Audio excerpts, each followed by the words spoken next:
Така, какво ви коства възстановяването на площите? На мен лично като съветник беше един мандат да напишем този доклад, да събера съветници от останалите политически сили, защото имаше хора, които спориха, че не трябвало, не било нужно, било безмислено, не се знаело и така нататък.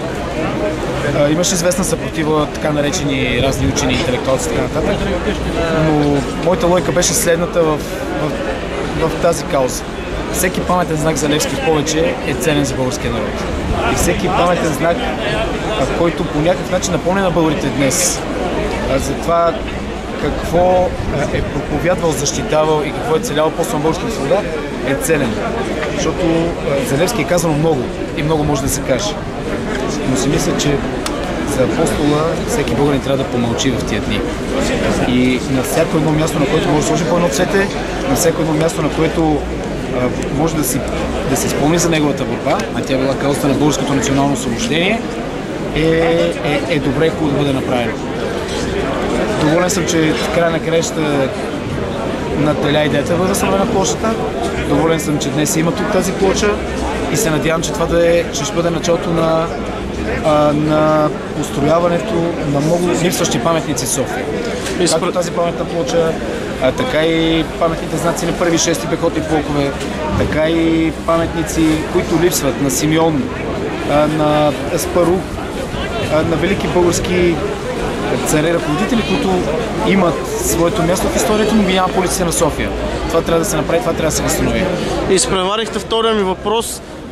Какво дава на обществото един такъв паметен знак и едно такова място за поклонение? Това, което трябва да му дава и това, което се надявам да дава, е да му внушава първо интерес към неговото минало история. Второ, да знае за какво се е борил и апостол на свободата и всички останали дейци на националната революция. Трето, да прави нашите сънародници, нас българите, по-родолюбиви, по-патриотични, по-самоуважаващи се. Кой го е страх от наличието на един такъв паметен знак, защото знаем, че десетилетия такъв липсваше? Това, което аз четах от изследванията на Хайтов, който е в основата на поставянето на първата плоча, това, което четах, е потресаващо. В средата на миналия век една група безродници с интернационални убеждения зареждат и нареждат да бъде унищожен този паметен знак, както бъдат унищожени и паметници знаци и костите на цар Борис III обединител и на други видни българи с идеята да направят една нова българска национална идентичност, наднационална, интернационална, коминтерновска.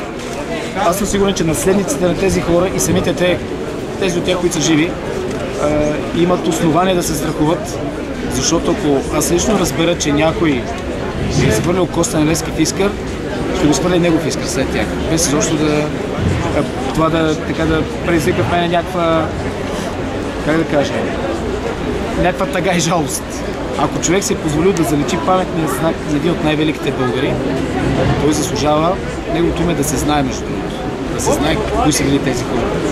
Предполагам, че те и техните наследници още продължават да се страхуват и да се смутават по тази тема и защото по темите на липсващата паметници в София и България.